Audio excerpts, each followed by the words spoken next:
Good evening. How did you like the movie?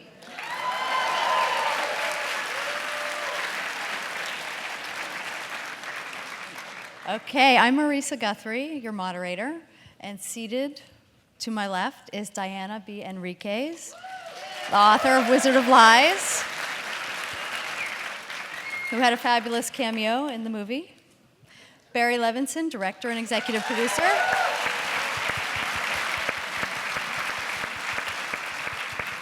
Jane Rosenthal, executive producer.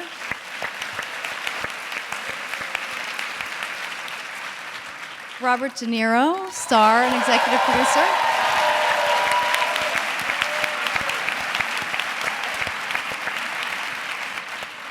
Michelle Pfeiffer, who plays Ruth Madoff.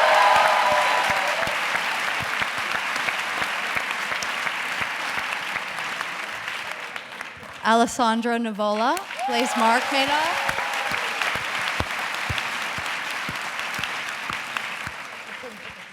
And last but certainly not least, Hank Azaria.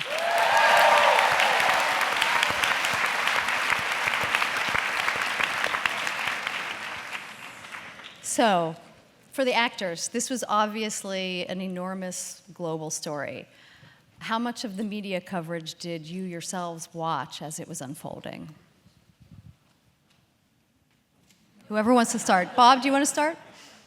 Well, you mean when it happened? Mm-hmm. Well, I was aware of it. You could not be aware of it. There was so much coverage on it all the time. Certain specifics I wasn't aware of, but 65 billion was a number that always popped up. So, in that sense, I was aware of it. I wasn't following it that closely. Did anybody else have impressions of it? I mean, it was obviously a huge news story, but I didn't really follow it on a daily basis. I think certainly my friends in the finance business followed it closely, and I think perhaps people in New York were more obsessive. I'm from the West Coast, so, but I was certainly aware of it. For Michelle and Alessandro, did your opinions or thoughts about your characters change did you have impressions that you went into this with and that they changed as you were playing these parts and learning more about them? Well, I didn't really know anything about the children at all. My only memory of it was those shots of Bernie in that baseball cap, which Bob recreated faithfully. As far as I didn't know about the suicide at all. In fact, I'd even forgotten about it until the first week of filming when I was on the set and suddenly realized I had to find a way into that. So no, I didn't come burdened with any kind of preconception about them at all in terms of their innocence or guilt, and I honestly wasn't that interested in that. I'm not really interested in that kind of thing very often as an actor, taking on a character in general. So, Hank, your character was probably the least known in the saga, the most sort of enigmatic. Did that give you a certain freedom in your portrayal because he wasn't somebody that was so well known in the audience's minds? I didn't think of it that way. He was obviously a real guy, and because Dan and the FBI guys who knew him really well had such a very specific memory of him and gave me such specific parameters for the guy that no, there wasn't too much interpretation on my part. They kind of gave me permission to take it where it was, and assured me that's how he was. What did your research, what did they tell you about him, the FBI guys? That he was a likable guy, that he was a charismatic guy, that he was a funny guy, that he was an intense misogynist. Wait, Michelle Pfeiffer made me say that. I think that was apparent in the material, the man's attitude towards women, which I think that was written. I think right, Barry, you and Sam came up with that monologue about the cars. I don't know if that was verbatim. I think you improv that whole thing. I did not improvise that. I don't remember that in the script at all. That was written in the original script. Yeah. I Yes, know. but it I'm wasn't. teasing. That wasn't. If I improvised it, it would have been a lot worse. I promise you. But no, I mean that wasn't like verbatim what you. No. But he was very much. Diana, you can talk to that character, because I think it's very close to everything that you said and for the people you spoke to at the FBI. Very close in. I mean, I spoke with not only people at the FBI who handled Frank DePascali through his long months as a state witness. He was the key government witness against a number of Madoff employees who went to trial in New York. And I attended the trial, watched DePascali testify, followed him around. One of the FBI agents who was his handler told me last night that you absolutely nailed it, that you absolutely nailed it. Well, Unbidden by me, he volunteered that. So there was a real Frank DePascali, and yes, Michelle, he did frequently express the kinds of vulgarities that I regret I couldn't actually put in the book. I mean, they could put them in the script, but that was an authentic Frank DePascali. And Michelle, you met with Ruth Madoff. So can you tell us what that was like? What was your first impression of her? She, first of all, I was very grateful and surprised that she was willing to meet me. I don't think this whole process has been an easy one for her. And she was understandably guarded, but incredibly gracious and generous with her time.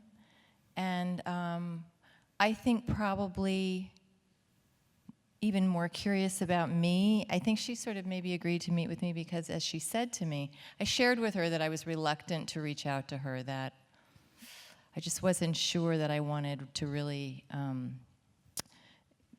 intrude and do any more prying, you know, that she certainly didn't need any more of that. And her response to me was, well, I would think it was very strange if you didn't want to meet me and you were playing me. I was like, oh, yeah, you're right. She's really funny, you know, and that's what everyone says about her, that because I had done talked to a lot of people, and I, you know, everything that was written, and there were a couple of things that kept coming up. One was she's really, really funny, and that she's very fun-loving, and that she was very childish. So she's still got that thing. And the accent, was that hard to do, to not make it too over the top? Thank you. This would be a tough room with that accent. It was hard. It was really one of the harder ones because, first of all, it's not consistent, and Queens is... Careful. No, it's just challenging because some of the sounds are hard. They're just hard. And if you're not careful, the accent in and of itself can become caricature. And in fact, after I met her, and I don't want to take up too much time, but we'd been shooting already. And I'd been working on the accent. I'd been working with a dialect coach and trying to find that sort of right balance. And I came back, I said, Barry, I don't think, I'm not worried at all about going too heavy on this accent anymore after meeting Ruth. And he said, no, it's fine. What you're doing is fine. Bob, did you want to meet with Madoff? Did you have a... Of course, I'd always want to meet the person who I'm playing, but I felt in this case I was a little wary. Jane and I spoke about it, and I had heard that people had trouble, and even Diana had trouble, a lot of restrictions interviewing him and so on. And someone else I knew wanted to interview him on television, and that was a problem, though he met him and spoke to him a couple of times. I was a little wary about just sort of, that would be a mixed message of that I was endorsing him, so that they'd make some who knows what. So I just said, it's okay. And I met a lot of other people around him, in-laws, relatives, his lawyer. Diana and I had good talks about it, and she was very helpful. I said, you know, I'm playing the part. What do you feel vis-a-vis him, me, and blah blah and stuff. And so, and I watched what small video stuff there was on him. So I was okay. Did you meet with some of his victims? Hmm? Did you meet with some of the victims? That's a good question. No, I didn't. So you got to act Well, I have some opposite. friends who were victims, but Right. indirectly. But Yeah. So, so you did indirectly meet with some. Yeah. Did those friendships? Did they impart anything to you that helped you understand? you mean, the magnitude of what had gone on and happened to all these people? well, I mean, it's whoever was burnt by him. It was especially a lot of people who that was it. That was all that they had. So it was beyond horrible. And Bernie Madoff was a source of yours for years and years, right? Yes, I sometimes say that I knew Bernie in the wild before he was in captivity. He was a sometime source, not a major source, but he was, there were aspects of the Dr. Jekyll, Mr. Hyde story here, in that there was a real Bernie Madoff Wall Street statesman. He had a highly respected firm. It was always on the cutting edge of technology. His firm became a source, in fact, because they were the first to pioneer after-hours trading for stocks. So if news broke after the New York Stock Exchange was closed, and I, as a financial reporter, needed to know what oil stocks were doing, who are you going to call? You're going to call Bernie Madoff. So I did know him in that context and in writing a few stories about him in the 90s and the early 2000s. But then he had, as he got older, really kind of moved off center stage, and it was just my fortunate luck that the day he was arrested, and I saw the headline that he was arrested, I knew who he was. And not a lot of people in the newsroom at that point did.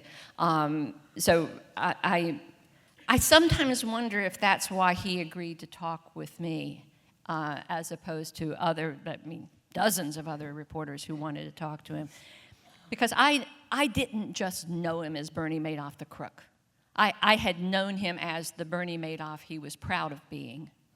And I wonder if that didn't make him think that somehow I would be either more sympathetic or more understanding towards what he had done.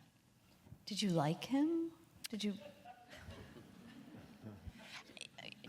No, I think I would actually say it was more that I was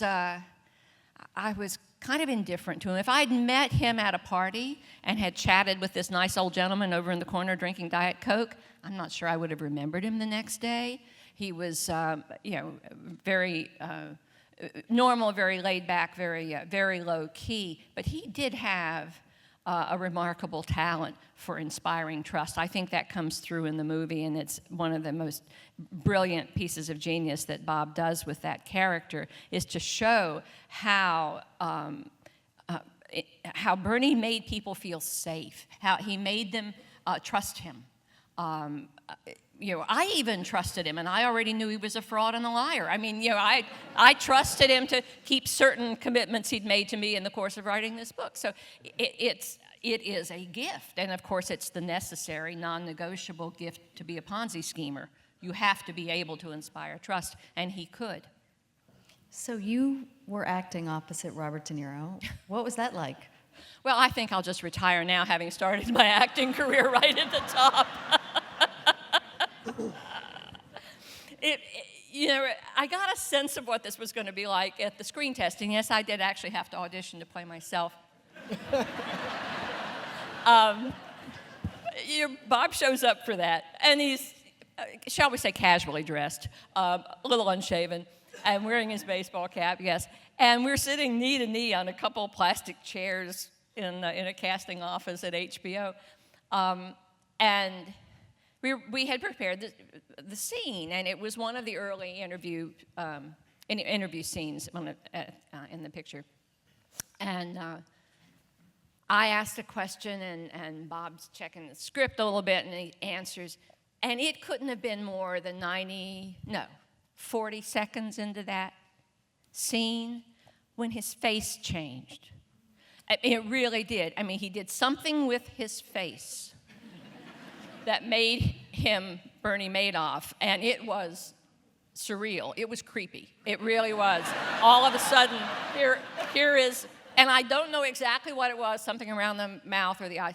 So there I am, kind of interviewing this ghost Bernie Madoff. It was sort of like that on set. I mean, Bob was he just so completely occupied the character that what was it like to interview Robert De Niro in my debut on screen? It was like interviewing Bernie Madoff in prison, which I had done. I knew I could do that. I asked questions for a living, so I figured I could get through that part of it. Bob was remarkably generous in the whole process, and I'm so grateful for that.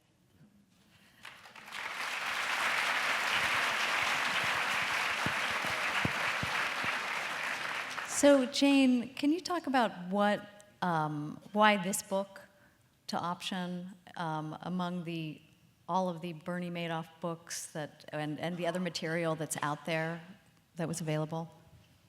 Because Diana had interviewed Bernie and she knew him. Everything else was reportage. We had talked about doing this story for a while, clearly as New Yorkers, and following the story and knowing so many people who had been affected by it. We looked at doing it as a fictional version. We looked at doing it from the story of the Ponzi scheme. And then Diana's book came along, and again, because she knew him personally, it was a way into the story, was the personal aspect. And HBO, there was also a broadcast movie on that was much different with Richard Dreyfuss and Blythe Danner. Can you go darker on HBO? Do you have more creative freedom than you would if you're telling a story either in a theatrical release or a broadcast network?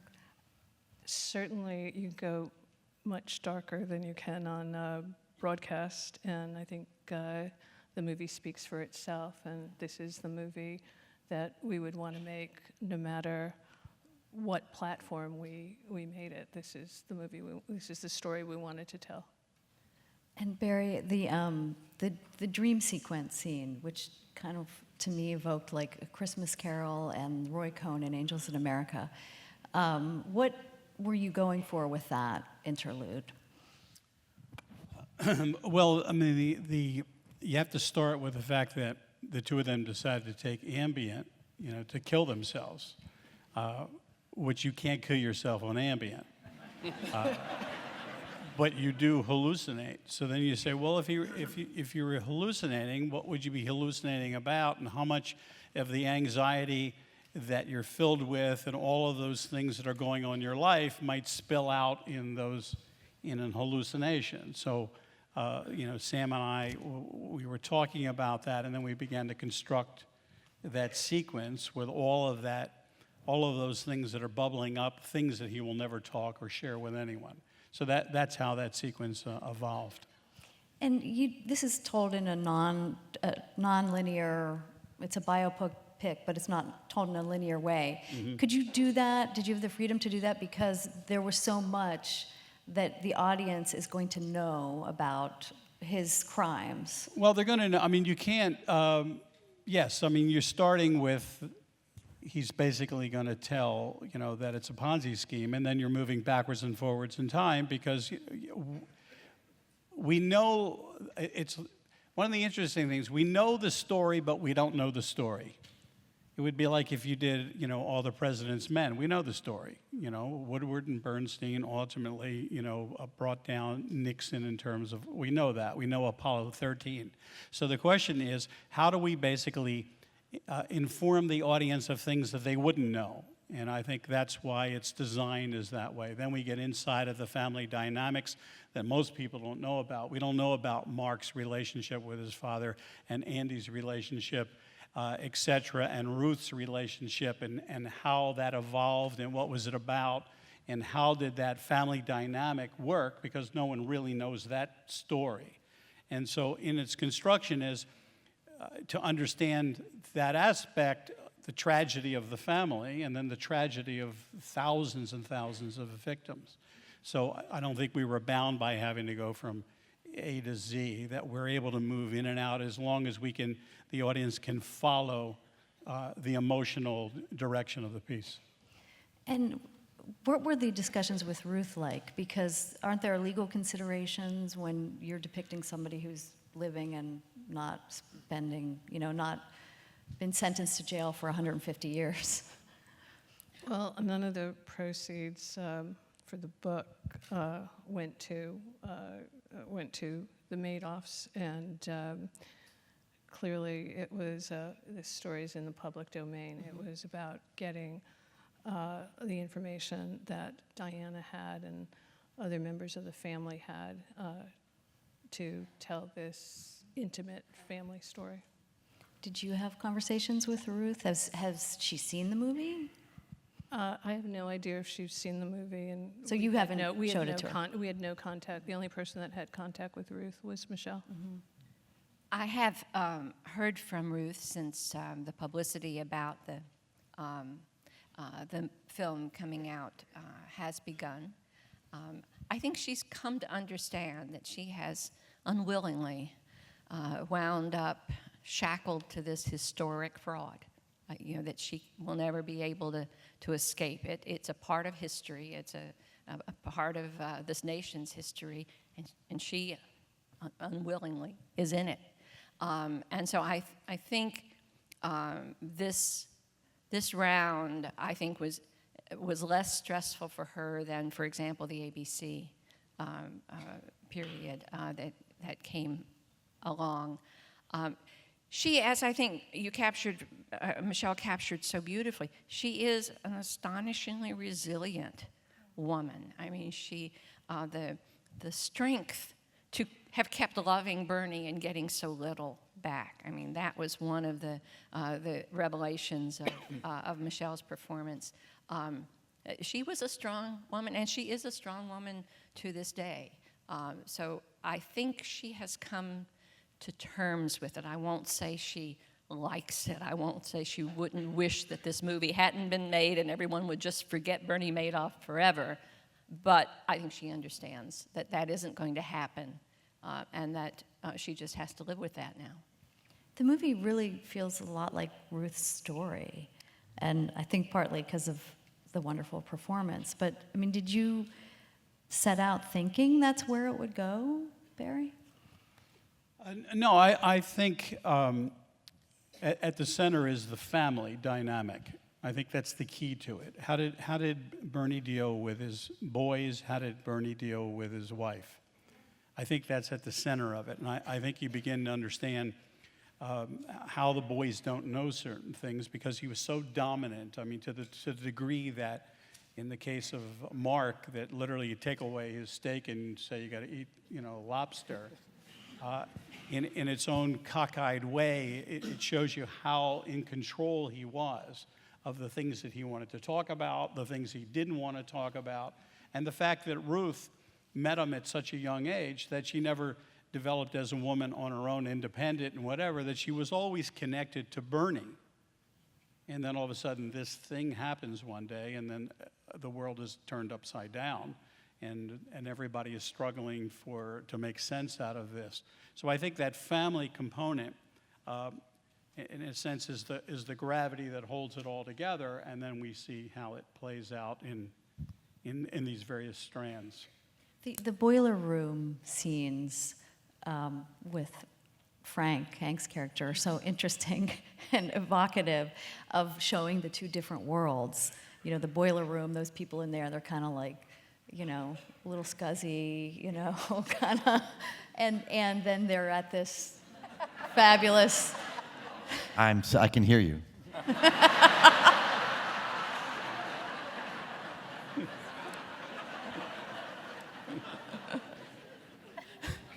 Once a year they came together. Right, right. So were you going for the sort of class distinction, the class differences? Well, there is that. Bernie worlds? even talks about it when Andy says to him, I heard Frank talking about comparing, a woman's vagina to cars and whatever, et cetera. And Bernie said, just because, he was basically saying, you had education, fine, they didn't, so what? He's capable, he knows what he's doing. That you can see where, in a sense, Bernie lines up with Frank in terms of how they're able to interact with one another, and the boys are outside of that. Mm-hmm. I think it's also important to note that Bernie was himself a self-made man. And to some extent, he disdained the fact that his sons had been born with a silver spoon in their mouth that he'd put there.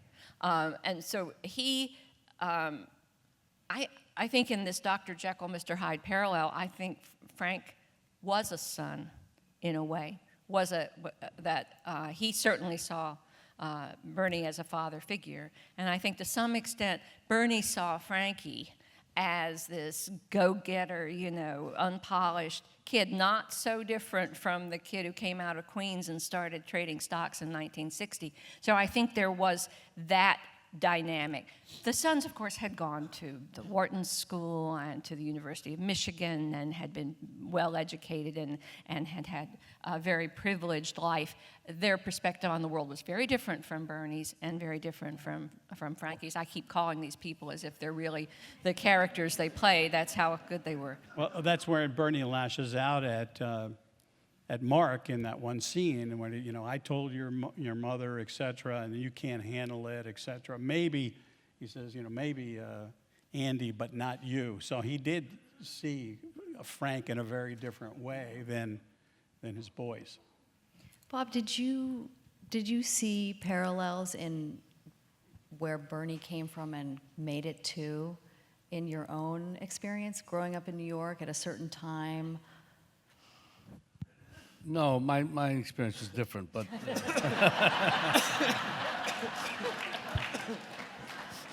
but I understand it.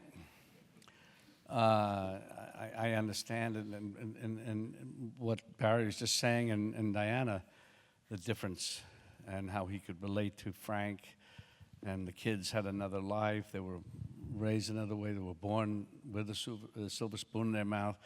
So there is that kind of mixed thing that he's happy that they are, but at the same time, you don't understand what I understand. Right. Being from where I came from, you won't understand it. Frank understands it. Yeah. So there is that unsaid, unspoken dynamic, if you will, whatever you want to call it. It's interesting because in the film, there's a sequence where Bernie blames the victims when he's talking to you. He basically says they're greedy. And I think there was a lot of, in the coverage, there was a lot of victim shaming. So were you, Jane, Barry, and in the script, were you conscious of not doing that? Was that something that you were aware of, that you wanted to avoid? In terms of? In terms of casting the victims as greedy and blaming them for being taken by this man. I mean, I think we just try to tell the story. I mean, a lot of people just, these feeder funds, they give money to that person and it goes, I mean, a lot of these people had no contact with Right. Bernie Madoff.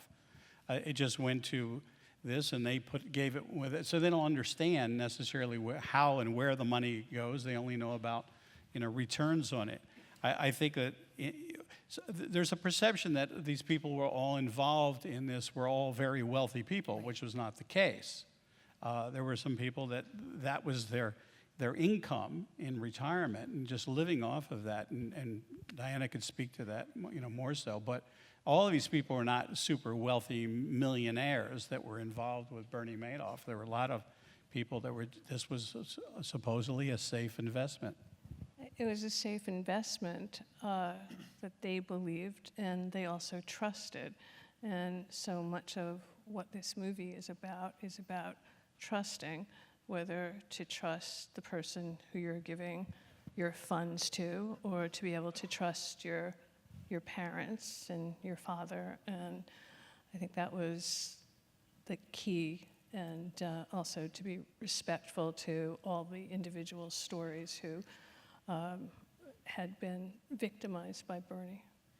And it should be said that it was absolutely rational to trust Bernie Madoff based on what the world knew of his stature, his success, the way he presented himself. And he was, as Jane said, he was seen as a conservative choice. There were many, many years in the run of the Madoff fraud when his investors would have made more money in the Fidelity Magellan Fund than they made with Bernie. But they saw it as less volatile and as safer. So I argue frequently against this outdated notion that Ponzi scheme victims are all done in by their own greed, and that it was too good to be true. One of my favorite lines is that, if it sounds too good to be true, you're dealing with an amateur. Think about it, because really, only an amateur would actually make it sound too good to be true, and Bernie never did that. He made it sound really, really attractive. He made it sound really, really safe. He made his investors, particularly the less wealthy investors, feel very, very safe. So it was not, you didn't have to be greedy to trust Bernie Madoff. You had to be frightened.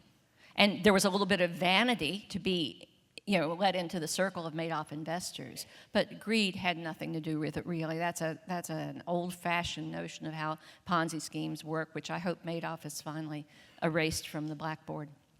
I mean, following on that, certainly the media coverage and the villainization of Bernie, which deserved to be villainized, but the family was a big part of this story. And we see that scene where Mark is reading the message boards right before he kills himself. This seems to tell a very cautionary story about the weaponization of the media and the internet. Is that something that you were going for with this, that you saw as part of the story? Well, I mean, it's interesting because you see Mark following this, and then you see how all of a sudden it ramps up. They were ill prepared for, one, the father is involved in a scandal. Okay, that's terrible. But I don't think any of them realized that it would come crashing down on them as it did, in terms of Ruth. And all of a sudden she starts going out and she's being tracked by paparazzi, or going into a beauty salon, or suddenly being vilified for something that she didn't know about, or the boys who no longer can function as they once did, and that begins to build and build and build, and it becomes a sort of a frenzy in itself, without actual information. After 2 years, the FBI never came up with anything to implicate the boys to this Ponzi scheme that the father, started. But they got caught up in that storm, and there was nothing that would relieve them from it. I should say, too, as a journalist of a certain age, this was one of the most unusual things about the Madoff story for me. Classically, typically, I've covered an enormous number of financial frauds and financial con artists over the years. Traditionally, going back decades, the family is left alone. I mean, mobsters' families are usually left alone by the media. It was so unusual. It was such a departure from traditional media practice for the family members of a white-collar criminal to be sucked into this vortex the way the Madoffs were. I could name you any number of criminals now living in federal prisons whose families you've never heard of. And yet their crimes were deemed very significant at the time. So I think Bernie was completely blindsided by the extent to which his family was caught up in this vortex. But that was also because the family was ironically so close. There was so much love in the family, if you can try and understand that. That was one of the sort of fascinating things to grapple with in the relationship was... Well, you saw that, I think, between Mark and Bernie.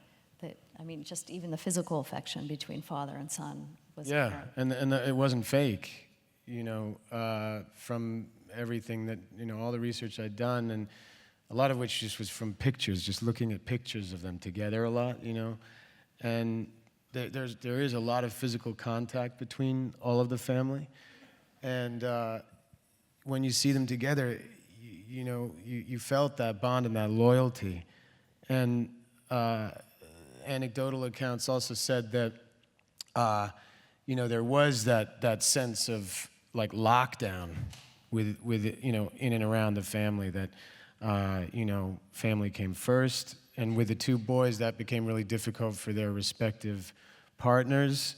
You were either in or you were out, and that kind of intense bond and closeness and loyalty, of course, was running parallel to this alternate universe of abuse. And Should have run that for was president. Sorry, what? What did you say?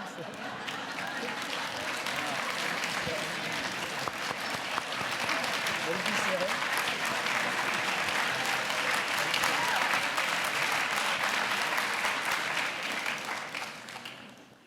Say it again.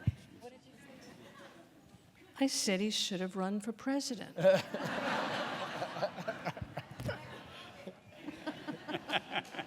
Another movie. Let's get out of the real movie now first.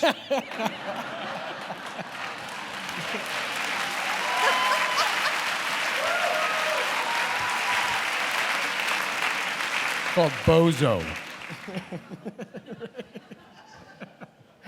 But we are talking about the con artist, right? Yes.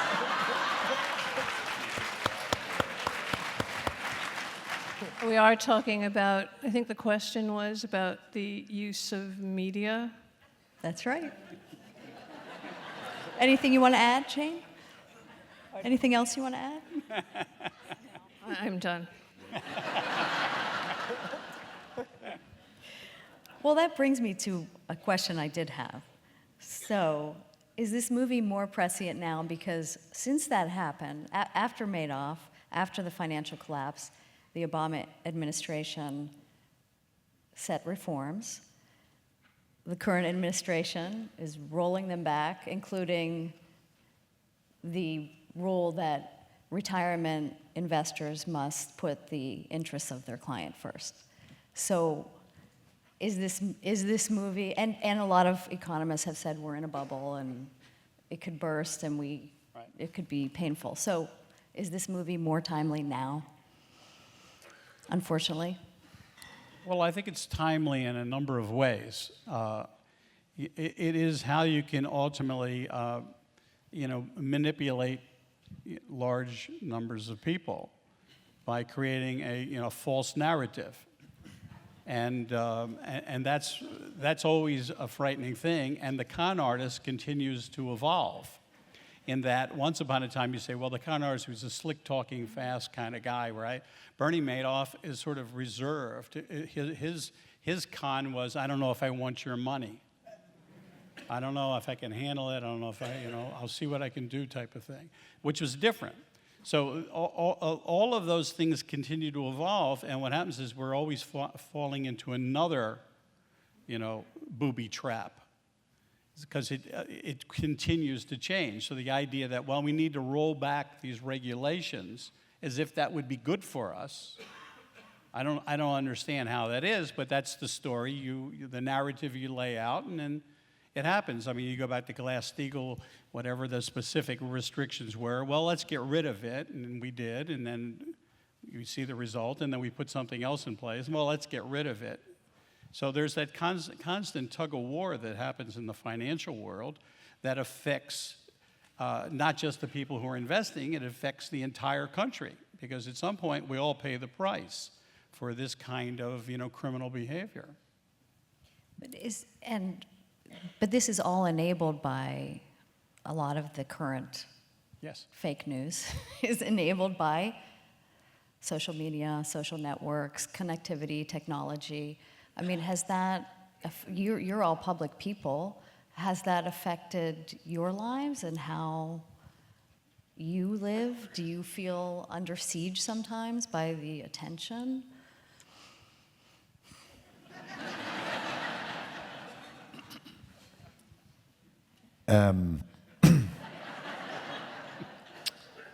I mean, it's an ever-changing world. I mean, I remember a decade ago saying something that I thought was to a comedy club full of people, and oh yeah, it was being recorded, and the Post picks it up the next day in page 6, and it became a story, and then I was like, whoa, I guess I'm actually talking to the entire world whenever I say anything that's recorded, and we all just take that for granted. But even little things like, I used to, you know, if I didn't want to sign an autograph or stop for a picture, I just would blow right by people. And then in the age of TMZ, when you're being filmed doing everything you do, I've honestly been a little more conscious of, I can't just behave any way I want to if I'm in not a good mood or whatever, because it's going to be captured and put out everywhere. So I thought that was an interesting theme in the movie, the fishbowl theme, that kept coming up over and over again. Bernie feels it, and then they all feel it in their houses, and then with the social media, there's really no escaping it, no matter how many, you know, having blinds up there didn't really help Mark in the end. But how do you deal with that? How do you deal with this new world, this ever-changing, quickly changing, evolving world when you're a performer, a public person who's, I mean, it used to just be the critics. Now it's like everybody. Bob, you want to take that one? Well, everybody's, I guess on the internet, everybody's a critic and everybody's got something to say. And I suppose I don't get into that, so I don't know what it's about, and I don't care to know, because it'll only be more, it's just not worth it to hear every asshole's opinion about something. You know. And opinions are like assholes. Everybody's got one. Not interested. So, and we got a big asshole in the White House now.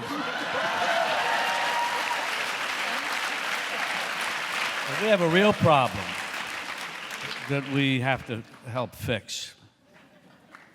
That's it.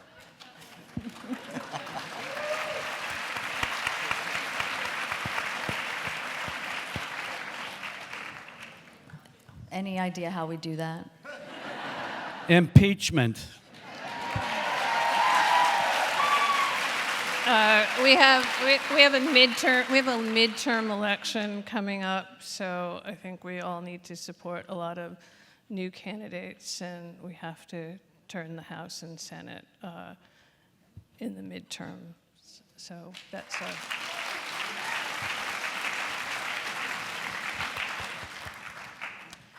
So Diana, we were talking before we came out about the script process. Yes. So what's that like as the author of a book and countless articles about Bernie to have these other people in your stuff? Well, the 3 extremely talented scriptwriters who worked on adapting my book were each one a delight to work with in different ways. It is actually an illuminating process. I would dare to say, my book editor might disagree, but I would dare to say that I'm a better writer now for having seen this book turned into a movie, because it gives you a greater sense of the architecture of a story, of the visual forward motion that you need. So it was extremely educational to see the scriptwriter's work. I should also say, though, in commendation of those script writers, Sam Levinson, Sam Baum, and John Burnham Schwartz, and Barry, that I was a genuine consultant to that writing process. It wasn't pro forma. They received my input. They treated it respectfully. They made amendments where I thought they were necessary, both for accuracy and for faithfulness to the characters as I had known them. So it was I won't say a painless process. It was hard work, and it was a lot of back and forth emails and such, but it was a respectful and very collegial process. But inside my head, I think it really did fundamentally change the way I think about structuring stories. We'll see when my next book comes out, but I was very energized and by the experience.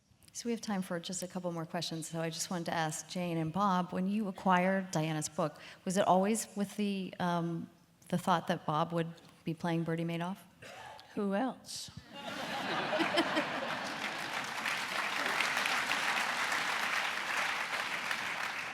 Yeah, I went through a lot of sort of iterations and with different writers and so on, and finally got to the point with Barry and his son Sam.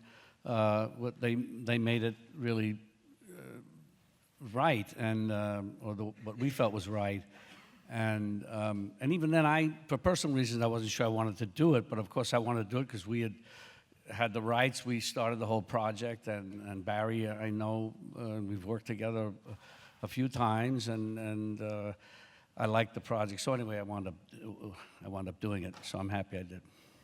So what was did you have some, you said you had some hesitancy? What was No, it wasn't. It was not about the material. It was just about the time that we were doing. It was all logistical stuff. Had nothing to do with anything else.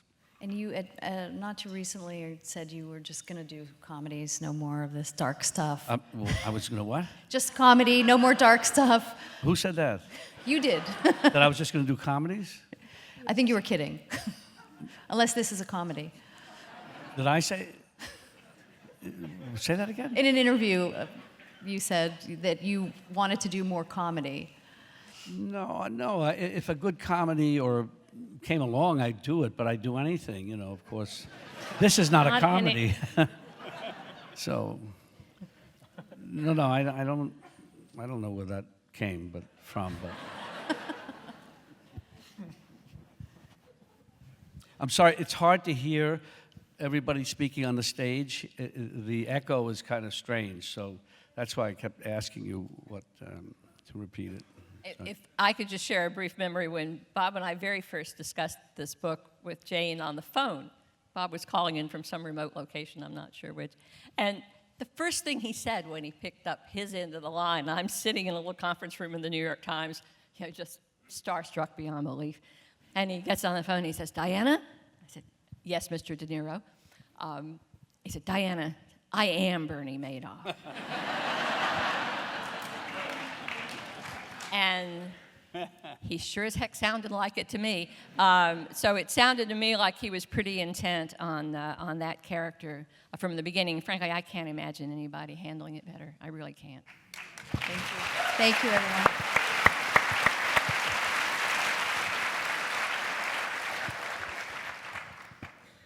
And there's your cast. Thank you for coming.